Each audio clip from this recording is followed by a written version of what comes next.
आपका नाम? राजेश कश्यप, कहाँ से है? संभावित प्रत्याशी समाजवादी पार्टी से विधानसभा फरीदपुर 122 से। शैक्षिक योग्यता क्या है आपकी? ग्रेजुएशन। आपकी राजनीति प्रारंभ कब और किस पार्टी से हुआ? मैं स्कूली शिक्षा के दौर से ही राजनीति से इन्वॉल्व रहा हूँ, और चाहे वो स्कूल हो, कॉलेज हो, कॉलोनी की लोकल राजनीति हो या देश प्रदेश की राजनीति हो, हमेशा मैंने राजनीति में बढ़ चढ़ के हिस्सेदारी की है, बढ़ चढ़ के समाज सेवा करने का काम किया है। आप किस विभिन्न संगठनों में किन किन दायित्वों पर रहे हैं? मैं सामाजिक संगठनों में कई पदों पर लगातार मैंने मंडल स्तर की राजनीति में समाज सेवा की है, सामाजिक संगठनों में प्रदेश स्तर की राजनीति की है, और राजनीतिक पदों पर भी रह के मैंने समाज सेवा करने का काम किया है। वर्तमान में आप फरीदपुर विधानसभा से चुनावी तैयारी कर रहे हैं समाजवादी पार्टी से। जी। मैं आपसे फरीदपुर विधानसभा के हम्म। जो चुनावी मुद्दे हैं जी। जिन पर आप कार्य कर रहे हैं, जी। जानकारी भी चाहूँगा क्या? देखिए, फरीदपुर की बात यदि आप करेंगे तो चाहे वो प्रदेश विधानसभा में सड़कों का दौर हो, बिजली का दौर हो, स्कूल का दौर हो, शिक्षा का दौर हो, क्रीड़ा स्थलों का दौर हो, बिजली का दौर हो, और तो और यदि आप बस की स्टैंड की बात करते हैं तो हमारे फरीदपुर विधानसभा में एक रोडवेज का बस स्टैंड तक नहीं है। यदि कोई सवारी दिल्ली से या रामपुर से बरेली या शाहजहाँपुर जाना चाहती है तो बस वाला फरीदपुर की सवारी को बिठाना पसंद नहीं करता है, क्योंकि फरीदपुर विधानसभा में एक बस स्टैंड तक नहीं है। तो मैं मतलब समस्या तो बहुत है, बस स्टैंड की है, हाईवे की है, फरीदपुर फाटक की है, तमाम ऐसी समस्याएं जिस पर हम काम करने का काम करेंगे। अभी वर्तमान की जो परिस्थिति है प्रदेश की, जी। लगातार किसान जगह जगह धरना प्रदर्शन जी कर रहे हैं। जी। और वहीं कुछ एक पार्टी, कुछ एक संगठन कुछ बोल रहे हैं कि ये वास्तविकता में किसान नहीं है।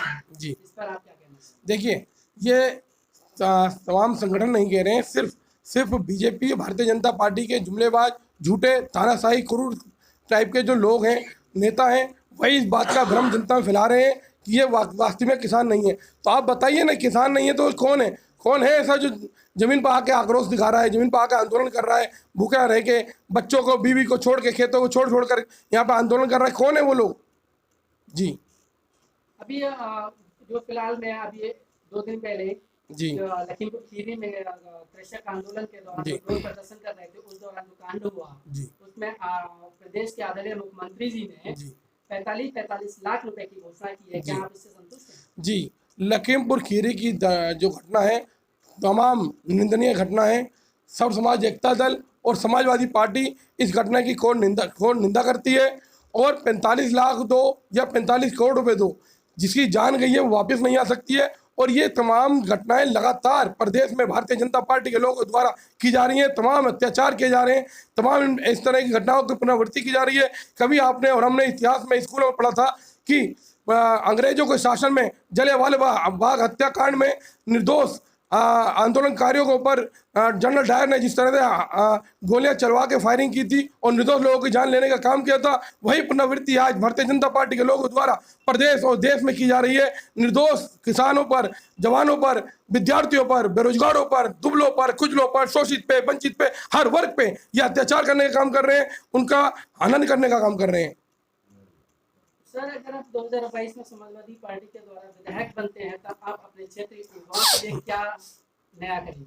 देखिए, यदि हमारे पार्टी के हाईकमान माननीय राष्ट्रीय अध्यक्ष श्री अखिलेश यादव जी द्वारा मुझ पर विश्वास जताया जाता है, प्रदेश विधानसभा की जनता यदि मुझ पर विश्वास जताती है और भविष्य में मैं विधायक बनकर आता हूं, तो मैं 100% विधानसभा फरीदपुर का विकास करने के लिए, चाहे वो रोड की समस्या हो, चाहे बिजली की समस्या हो, चाहे बस स्टैंड की समस्या हो, और सबसे प्रायोरिटी में एक फरीदपुर जो रेलवे फाटक है उसकी समस्या घोर समस्या है, जिस फाटक की वजह से कहीं ना कहीं आज फरीदपुर के निवासी इस पार से उस पार जाने के लिए लगातार 2-2 घंटे इस जगह से उस जगह के लिए इंतजार करते हैं। यदि हमारे घर में कोई पेशेंट है, कोई डिलीवरी के लिए लेडीज जाती है, किसी को हार्ट अटैक आता है, कोई पेशेंट है, तो वो कहीं ना कहीं समय पर हॉस्पिटल भी नहीं जा पाता है, जिस कारण से रास्ते में ही अपनी जान गंवानी पड़ती है।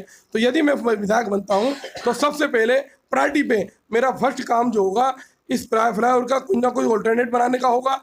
तत्पश्चात मैं स्कूल, हमारे यहाँ शिक्षा की बड़ी समस्या है, फरीदपुर विधानसभा में कम से कम 3 राजकीय कॉलेज और कम से कम 1 या 2 कन्या विद्यालयों की बहुत जरूरी आवश्यकता है। एक क्रीड़ा स्थल की आवश्यकता है। मैं एक स्पोर्ट्स अकेडमी का निर्माण करने का काम करूंगा और 3 स्कूल या 5 स्कूल कम से कम बनाने का काम करूंगा। एक विधानसभा में बड़ा हॉस्पिटल बनाने का काम करूंगा। जो मौलिक आवश्यकता है फरीदपुर की, उन समस्याओं का निवारण करने का मैं काम करूंगा। और भूतकाल में, इतिहास में जिस तरह से भारतीय जनता पार्टी के लोगों द्वारा फरीदपुर विधानसभा में लगातार हिंदू मुस्लिम और मंदिर मस्जिद के नाम पर राजनीति करके दंगे भड़काए गए हैं, हमले करवाए गए हैं, लोगों की जान ली गई है, इस तरह की किसी घटना को की पुनरावृत्ति में अपने शासनकाल में बिल्कुल नहीं होने दूंगा।